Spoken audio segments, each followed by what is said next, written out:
Hello everybody and welcome back to Igniskidd. I'm here with a special guest to talk about the new level 3 tuners in town, P.U.N. World. Hello there. Hello everyone. Hello Igniskids, P.U.N. World here, and we're going to be talking about the gold pride cards as Igniskidd had hinted towards. Indeed, we got some interesting additions, let's just say that in Photon Hypernova, with the gold prize being one of them and all the Kashtir and Tearlament stuff nobody knows about yet. Yeah, I for sure don't know anything about them yet. So to read them. Like, what are they supposed to do? Banish the top cards of your deck? Nah, this cannot be possibly a meta threat. Something banish, and then tier, just your normal day in Yu-Gi-Oh! Yeah, Visa Starfrost. Okay, expanding on that lore. And meanwhile, we still don't have Deer Note and Master Duel suffering. So I hear we do get it eventually, so hopefully once that makes it in, we can craft up a deck, and then when these cards make it in, we can include them based on our talking points today. Indeed. Spoken like a true punk connoisseur. So, just to give everybody here on my side that isn't specifically interested in punks, to know what punks are about, because they've possibly heard about the gold pride cards, but why is being a level 3 so important?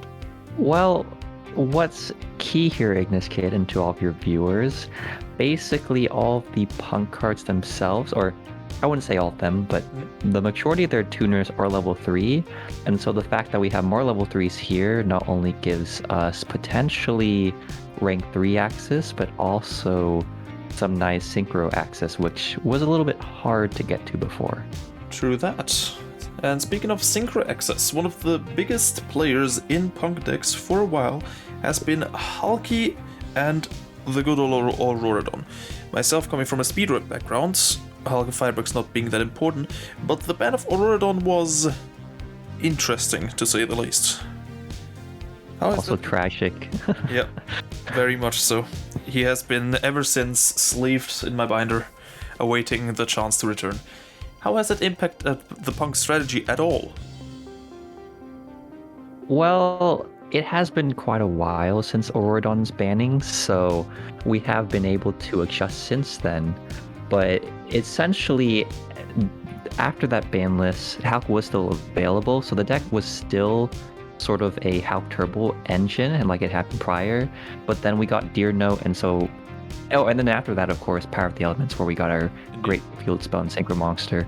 So, with time, it evolved not only into a Hulk Turbo deck, but also once Hulk was banned, we got to a point where it was a sort of peer version that felt like a toolbox deck, almost. Interesting. Yeah, one of the decks that I personally really wanted to show off, and also one of the reasons that I, at the time, released a sort of disheartening video about the whole Crystron thing ban, was I wanted to have a crack at Crystrons. Obviously, Hulk being a big part of that, it wasn't really possible. Now we have something sort of similar with the Gold Pride cards. As the main star of the Gold Pride, I think the lore behind them is they're on a racetrack called the Gold Pride, or it's like a Grand Prix type of thing. I would call it budget Mario Kart. Is that fair? Honestly, yeah. I could see this being a Mario Kart-esque thing. Right.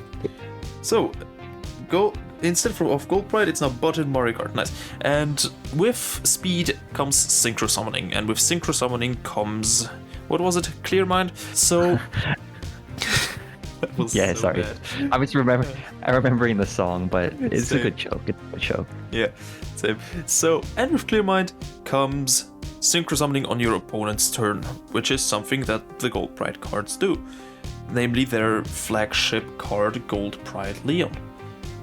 And specifically, Leon itself being a wind level 3 tuner. That is music to my ears. Everything that is wind and level 3, I love it. But, P.U.N. World, you now... for the first time, I think, or for the first time actually, are looking here at the Gold Pride cards.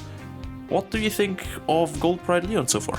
Yeah, so to all of you viewers out there, you're definitely catching me a bit off guard. I haven't read these cards in too much depth, but just taking a look at Leon's effects and, of course, its typing, level, and so forth, We already mentioned level 3 being a good idea.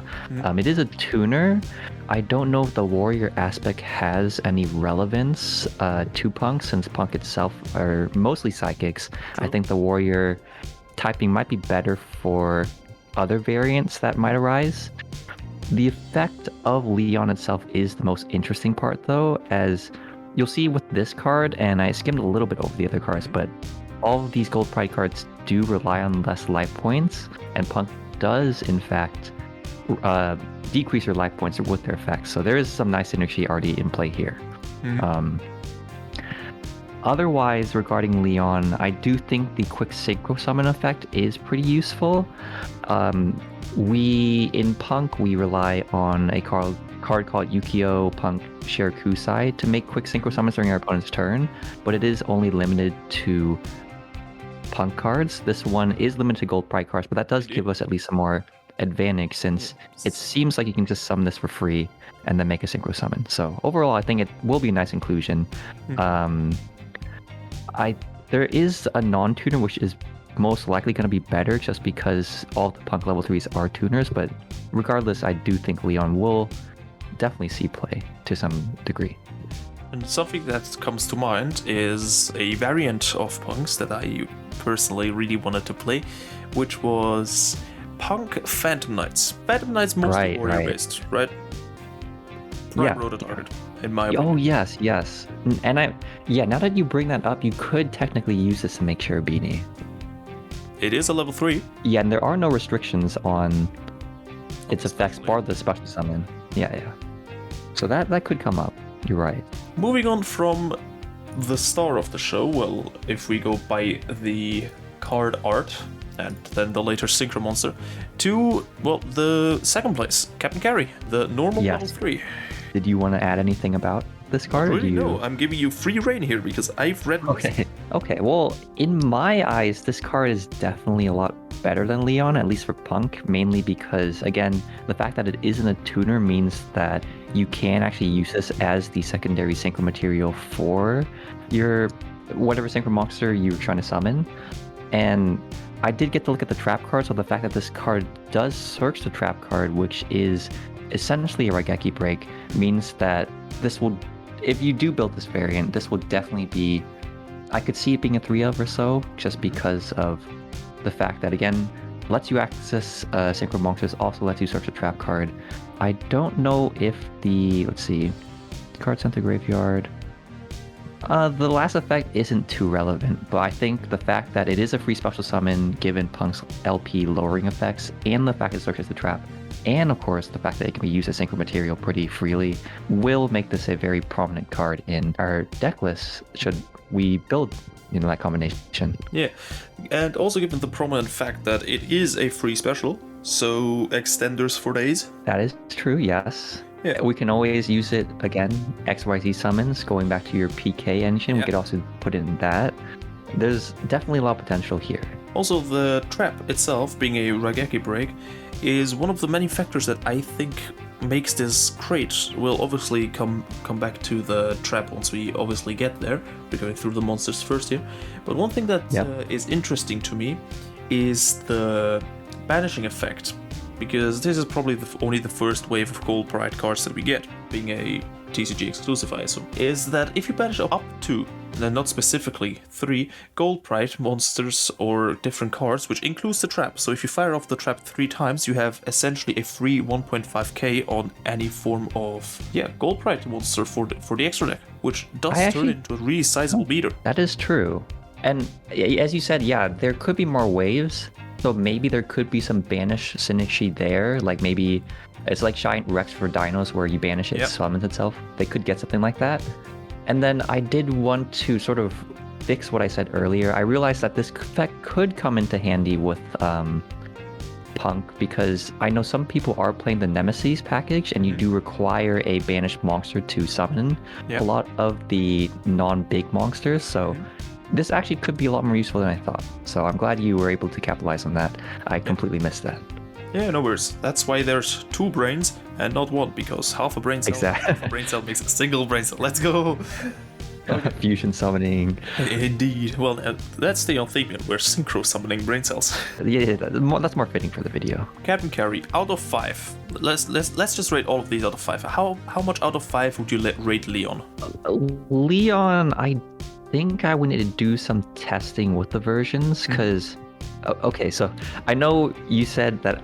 I know we both said that I didn't quite get to read these cards, but I did get to skim over them. So like, Leon, I don't think it'll be super great, or like as a 3 of it at least. But the fact that it can be summoned off the Synchro Monster, and the fact that it's still a free special summon that can also tutor out Gold Pride monsters from the graveyard, I'd probably give it a solid 4. Like overall, these cards are great, so I'd give this one a 4 though, because once we get to Carrie, it's a different story. I assume Carrie is the current, in line with the Captain theme, flag of the Gold Prize at 5 out of 5. Yep, definitely. You. I'd give it, 5 out of 5, 6 out of 5. You know, it's a pretty solid card. Like, I definitely think we can't break it yet. Okay, okay. I meant 5. No one heard me say 6. Nobody. It is a great card.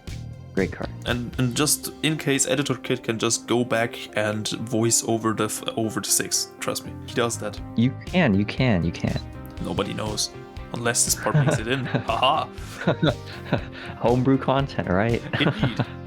Nothing more, nothing less. Nitro Head, the level 8 token, and considered decent Kashtira out. Yes, this was actually the card that a lot of people in the P.U.N.K Discord seem to be excited about, and reading it now, I can see why that is the case. Like the other 2 main deck monsters, you can special summon this when your life points are lower, which is great. Great P.U.N.K synergy there. And outside of that, level 8 is very key.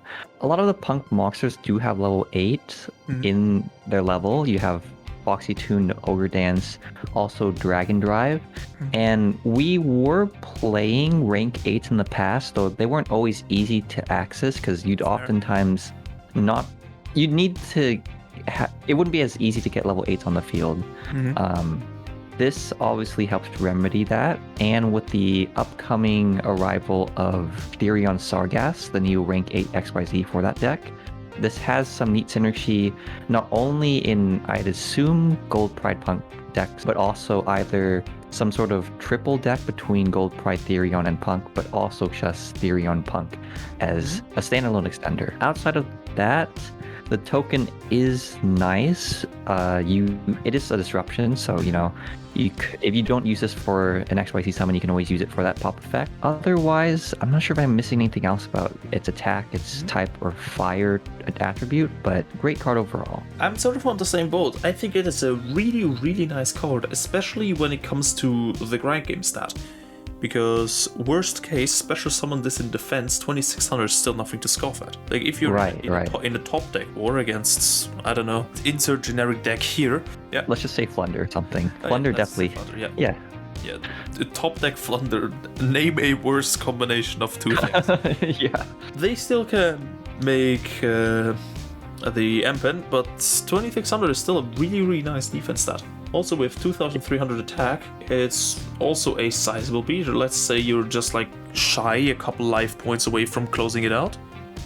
Activate a P.U.N.K effect, go below 100, or worst case, just use it as a bridge into Psychic and Punisher. Right, yeah, you can use it as that, huh? Also another reason why I really like the whole P.U.N.K GP stuff. For now, Nitro Head.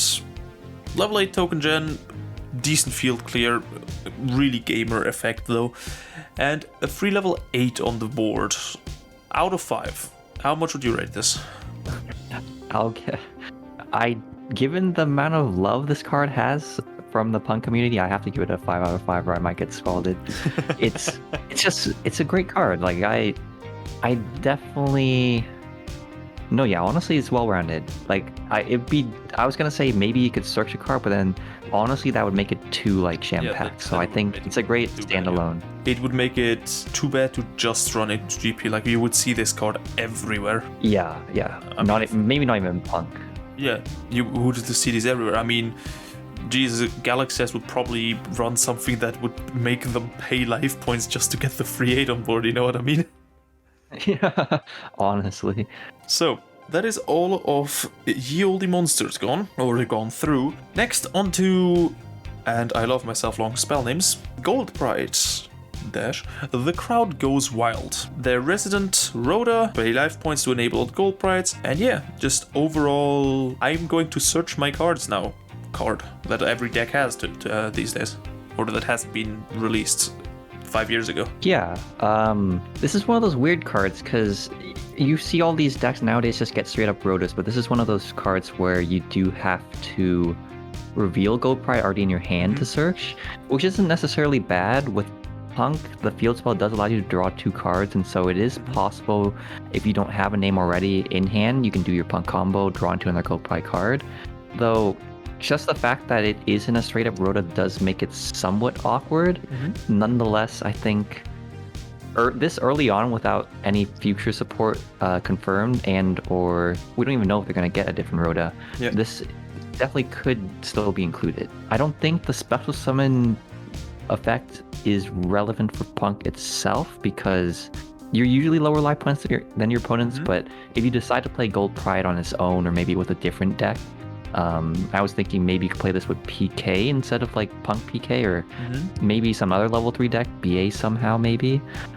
In those cases, I definitely could see this being a lot more prevalent. I agree. It reminds me a tiny bit of Small World. Yes, how it's worded, because you will be special summoning the Gold Pride, not only the one that you reveal from your hand, which is also a pretty easy bridge into, let's just say your opening hand is a pretty good opener with a single Gold Pride name plus this spell, right? Let's just say you open Leon. You activate Crowd Goes Wild, reveal Leon, add Nitro Head. Leon special himself out, you take 1500 damage, and afterwards you'll obviously be below the threshold for the requirements activation condition of lower life points than your opponent. And this is where we get a bit into iffy territory, because you'll be able to also then special summon out, let's just say Nitro Head, in this scenario generated token. So where this falls flat for me a bit is that the best target for this right now would be Carrie, because as we know, and you definitely know because you're playing P.U.N.Ks, life points are a resource, but that doesn't mean that we're just throwing them out. It's like out the window. It's like, oh, look at these 8,000. Oh, never mind, 3,000 life points. Good luck punching over this. Yeah, just give something piercing and you're gone. Yeah, that is definitely a concern. Like right now, I definitely think in other formats this wouldn't be too much of an issue, but in this current format where tier, I haven't played enough against Kashtira, so I don't know much about it, but have a tier player ignore the fact that you've set up like however many disruptions you have, push through and then still kill you as a result of you having dropped your life points. So it's definitely hard to see this as a result. But I guess worst case scenario, you can use this to feel your Psychic and Punisher, which still can be a win con in some games.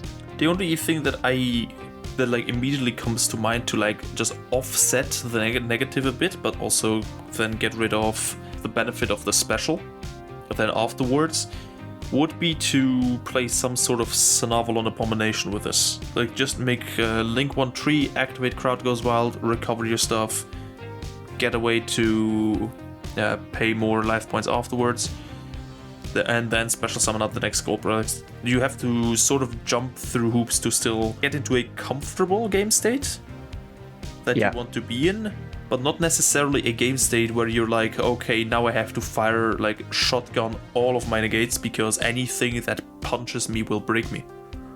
Yes. So, out of 5, the Crowd Goes Wild. I'm gonna give this one a 3 because we gave Leon a 4, we gave the other 2 a 5. This is a 3 because it's still technically a good card, and I definitely think depending on how hard you go on the Gold Pride engine, you might need this at like 2-3 copies. It's also great in Pier, but for now, I don't think it's absolutely necessary as a P.U.N.K player in P.U.N.K Pride. And so that's why I'm going to give it a 3 out of 5. All right.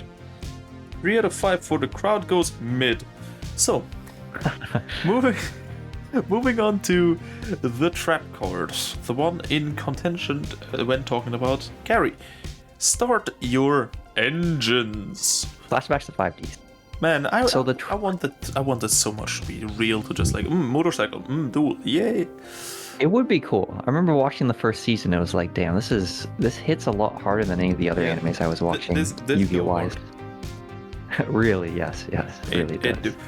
But the question is, do these engines go hard? Because this is a non-once per turn special for a shown Gold Pride card, and it doesn't even need the same names. It doesn't, and that's why I think this is also just a great card, because we already talked about how great Carrie is as an inclusion to P.U.N.K, and of course in just pure Gold Pride.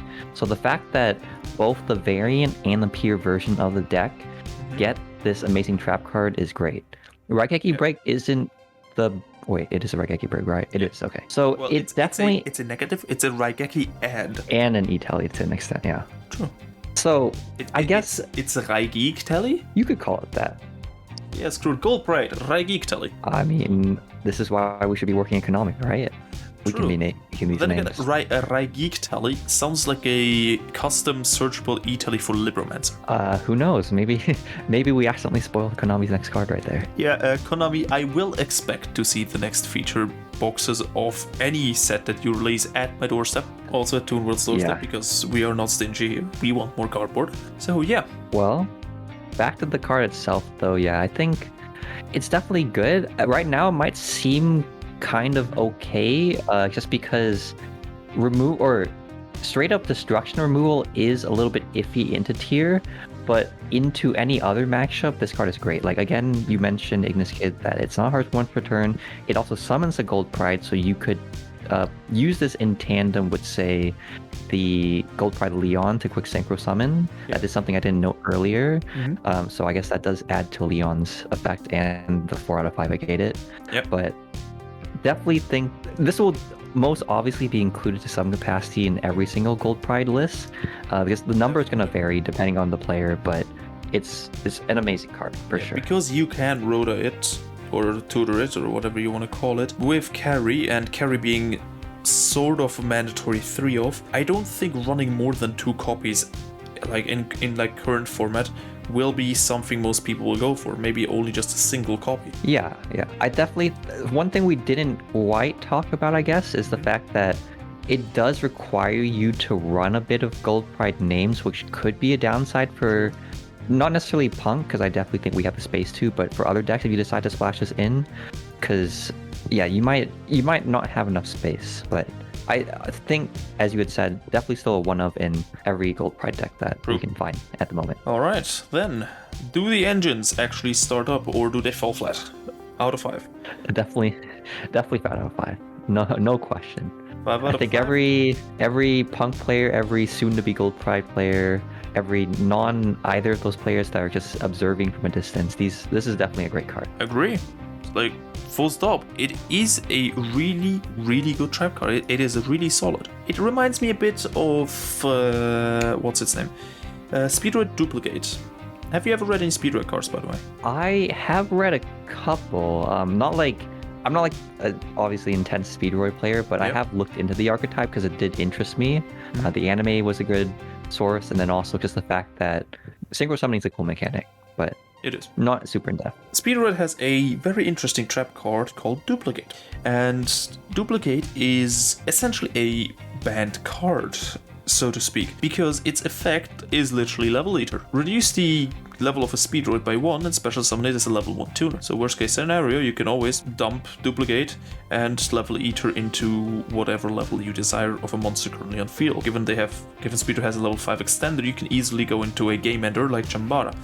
And it also, why it's called Duplicate, it does 2 things. It is also a compulse, which why many people run it as like 1 or 2 copies. But yeah, it sort of reminds me of that. Yeah, I'm reading it now. I didn't realize that this is a great card. Wow. Oh yes, it is. You just have to banish a Speedroid for it. I'm definitely jealous. Oh yeah, don't worry, I can teach you all about the deck. Follow-up video. P.U.N.K player gets converted to the Church of Turtle. After the traps, we have still arguably the star of the show, if you ignore Carrie and the trap card. Carrie and the trap card, man, so many good names for stories. We're moving on to the extra deck that is currently provided. In my humble opinion, if we're going to start with Star Leon, it's a really fucking solid Sync 6. You can definitely say that again, because I can't tell you how many times I was looking through the level 6 synchro card pool for an option for P.U.N.K, because we used to play Psychic Tracker Wielder, and there was just nothing worth noting aside from maybe Hyper Psychic Riser, which really affected you more than your opponent. This is just absolutely, it's not bonkers, but it's definitely like incredibly strong. At like the fact that you can summon it so freely in this deck. We mentioned level 3 Pontooners. Carrie is probably going to be the other material unless you're using Psychic Tracker. This is just a great inclusion overall. Drident, I believe if you don't have gold prides in your deck, it won't like put itself back into the extra deck. So you could definitely abuse this card in that fashion. So I'm gushing over this card as much as you are. If you So this, if you do, so that makes it so much better. Wow. Yeah. All right, Star Leon. Obviously, as you stated, great, just flat out Sync 6. Beats almost the entire competition. I'm sorry, Hagoita. No, wait, not Hagoita. I always forget the name of the speedrunner for rank 6 or rank Sync 6. Because it like Kendama or something. Oh yeah, Kendama. Man, I'm getting outclassed. Yeah, I remember that card. Speedrun knowledge. I just so happened to remember it. I swear I'm not a good speedrun player. Yeah, because if you compare these two, just like on a base level of power, I mean, Star Leon gains the attack of the opponent's monsters and pops it if your life are lower, which is guaranteed in most cases. And if the effect is used, Barones himself and gets some materials back, so it's a better Barone in that aspect. Kendama, on the other hand, if necessary, is a normal summon from the grave, burns the opponent for 500, and does piercing damage with a 2.2k attack stat. I mean, the power level of both is off the charts. Like if you compare it in a graph.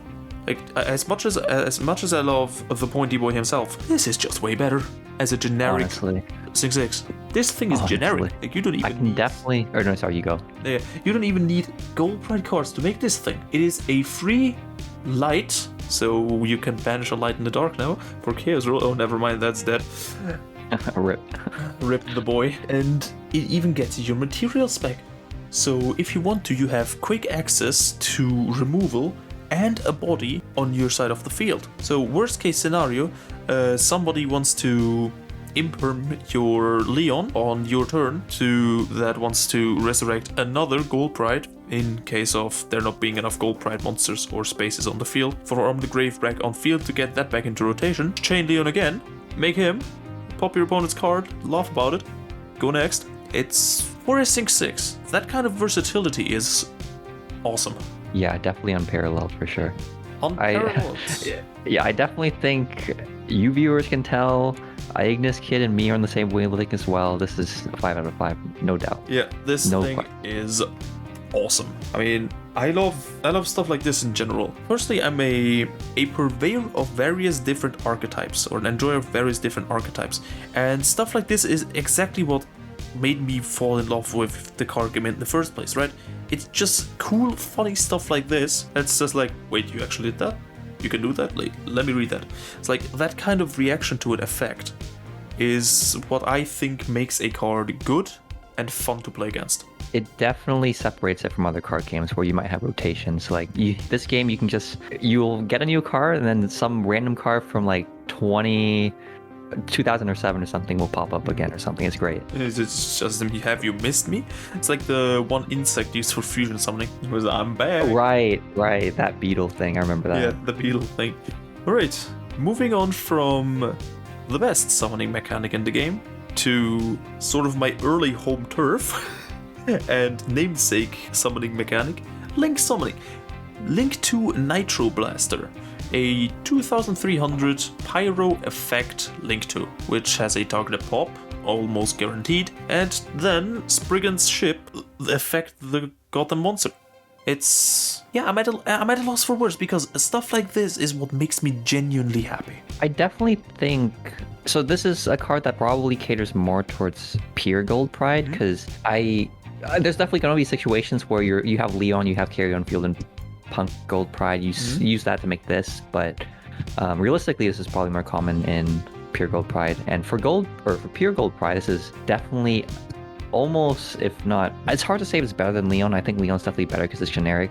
Yeah. But it's almost as good as Leon, where again, it's a Dryden, except better because you can destroy adjacent cards. Yeah. And then also, you do summon out Nitro Head, which, as we had mentioned earlier, also provides its own form of disruption. So really, this thing gives you so much mileage throughout the games that we play. And something that just came into my head as a basic interruption or board breaker setup to do with just access to all 3 Gold Pride names is special Carrie, get the trap, special Nitro Blaster, like the normal car, or let's just call it a car for continuity's sake, make the Link 2 as a board breaker, special summon Leon, and then go either into the Sync 6 or into any 11 of your choice, because he reborns one of the Gold Prize. Right. Oh, I keep forgetting you can do that. Yeah, I'm sort of familiar with Monster Reborn because Speedoids has one, but he walks onto yo-yos.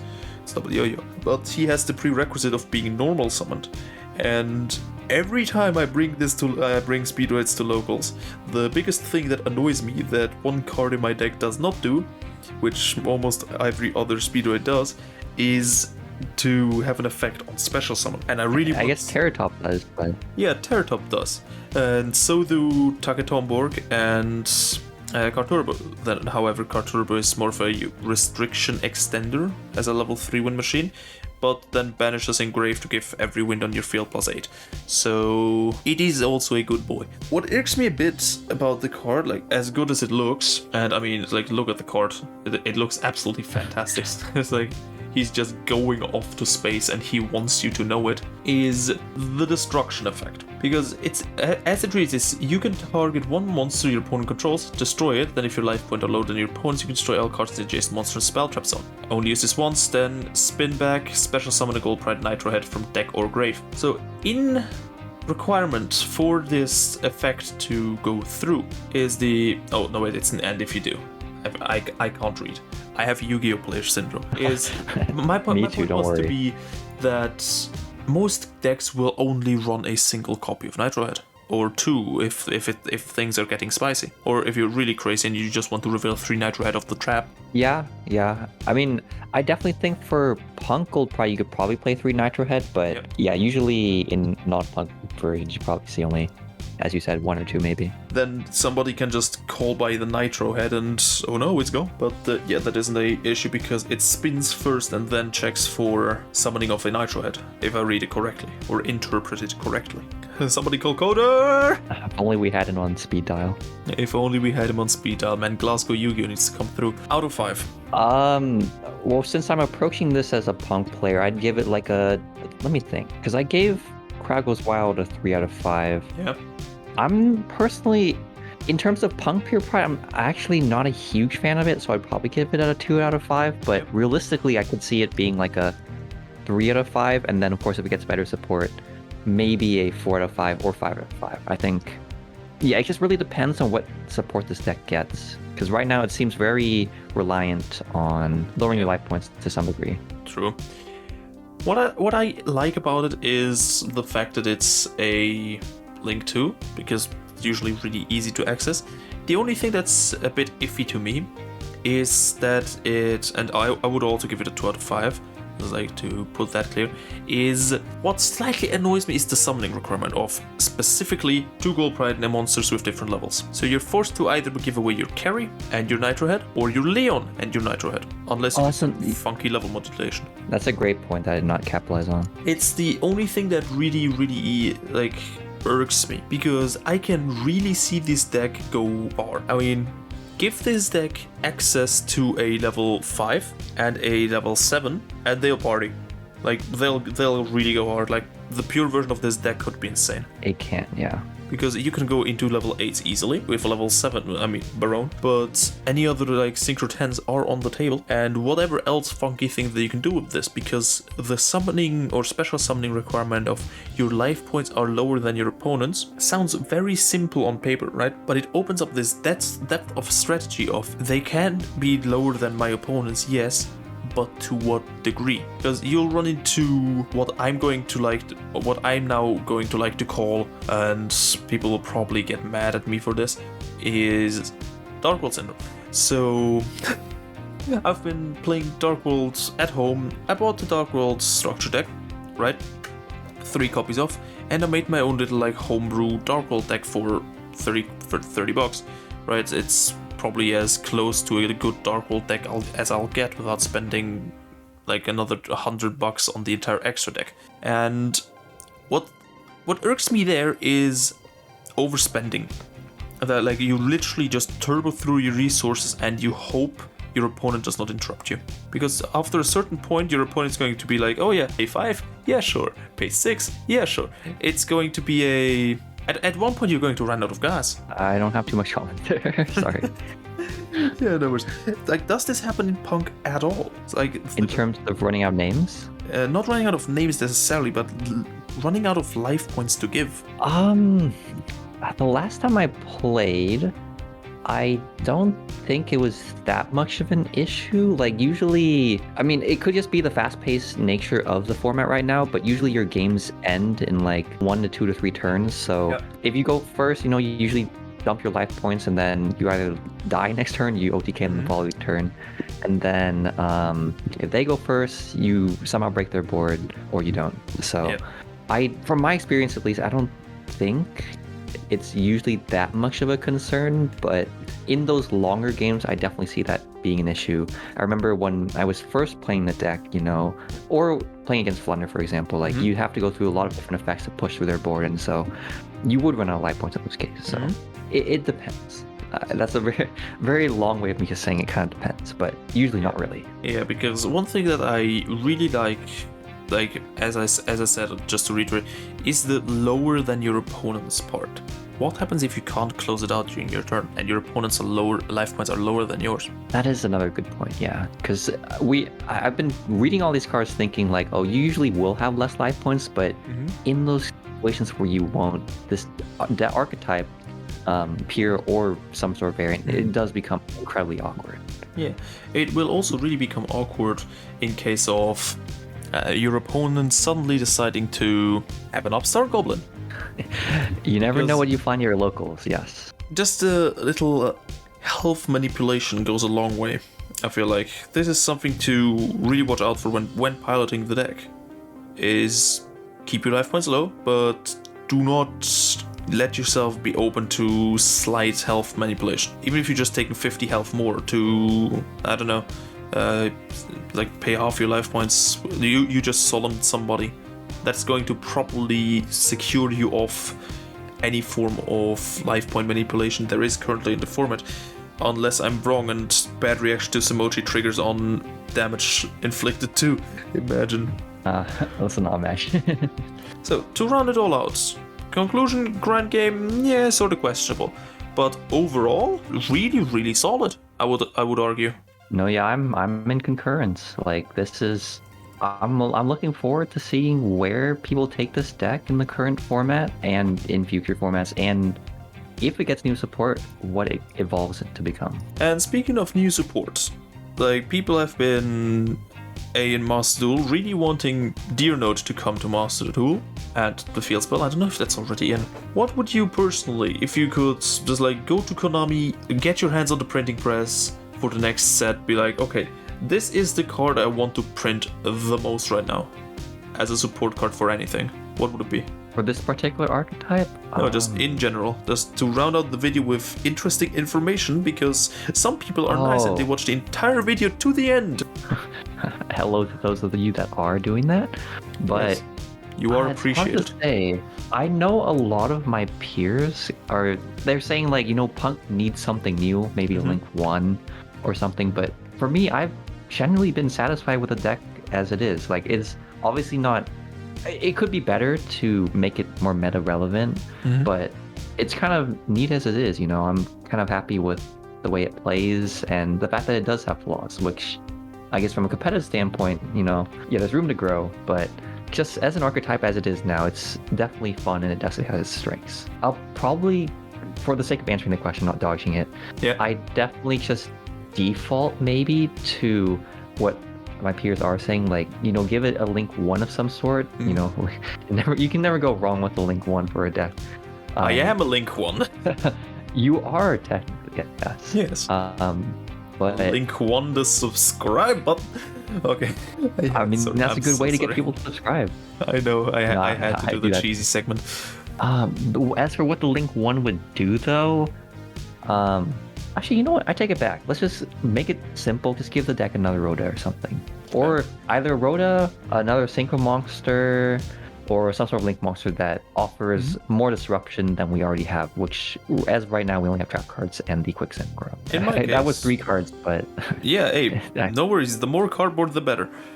In my case, if I would, specifically for P.U.N.K, from an outsider perspective who hasn't really played the deck at a local level or any competitive form at all ever since, picking up a full playset of Grand Creators and still waiting for another copy of Dragon Jam to arrive in the mail. Personally, I would give them a sort of... what's the equivalent? I would give them a Doyon type of card. So Doyon in Igniskidd is the card that on normal summon... I am... Yeah. On normal summon gets one back from grave, and if linked off, or in this case synchroed off with, gets you a spell, an ice spell trap from grave back to hand. Or in Igniskidd's case, it's just a spell. But what would be really nice to see is just a normal summon or special summon that can be used to further your combo, but on use, forcing your opponent to respond to it, or you just gain advantage of it. That's my take on the whole thing. That rounds it out. Another talking video, because the last one on the trap trick stuff did really well. Go watch it. No. So, the world, thank you very much for a very impromptu getting onto this. I'm obviously going to edit this down as good as I can for everybody's viewing pleasure, and I hope you had fun today. No worries. I appreciate you reaching out and having given me the chance to talk on your channel about not only an archetype I love, but also about something that interests us both. Indeed. The almighty glorious cardboard. Yes. Can never get enough of it. No, they don't call it cardboard crack for nothing, eh? That is true. And because I do not have a closer and I'm not good at outing segments, I thank you kindly for your attention and have the outro card now.